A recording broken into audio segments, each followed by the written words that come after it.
Hi friends, అందరికీ నమస్కారం. మా హస్బెండ్ ఆరోగ్యం గురించి ప్రతి ఒక్కరు కూడా ఏమైంది అక్క అని కామెంట్స్ పెడుతున్నారు. ఎవ్రీ కామెంట్కి నేను రిప్లై ఇవ్వలేను కాబట్టి మీకు ఈ వీడియో ద్వారా నేను తెలియజేయాలనుకుంటున్నానండి. నిన్న హాస్పిటల్ తీసుకెళ్ళాము, డయాలసిస్ జరిగింది. ఆపరేషన్ గురించే నేను ప్రయత్నాలు చేస్తున్నాను. కాకపోతే ఇన్ఫెక్షన్ అనేది ఉండడం వల్ల కొంత జ్వరం అనేది తగ్గట్లేదు. ఒకరోజు తగ్గుతుంది, ఇంకొక రోజు మళ్ళీ రిపీటెడ్గా వస్తుంది. అందుకని నిన్న మనకు హాస్పిటల్లో యాంటీబయాటిక్స్ ఇంజెక్షన్ ద్వారా ఇవ్వడం జరిగిందండి.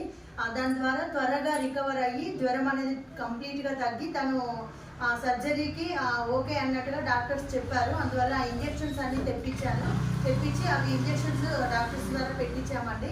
కొంతవరకు ఓకే అవుతుంది అని డాక్టర్స్ చెప్పారు. దీని తర్వాత సర్జరీ ప్లాన్ అండ్ బ్లడ్ ఎక్కించడం గురించి కూడా కొంతమంది ముందుకు వచ్చారు, మేము ఇస్తామనేసి. నాకు చాలా సంతోషంగా అనిపిస్తుందండి. నేను మళ్ళీ షార్ట్ అప్లోడ్ చేస్తా. సర్జరీకి ముందు బ్లడ్ ఎక్కించి వాళ్ళు స్టార్ట్ చేస్తా అన్నారు. సో మీకు నేను అప్డేట్ ఇస్తాను.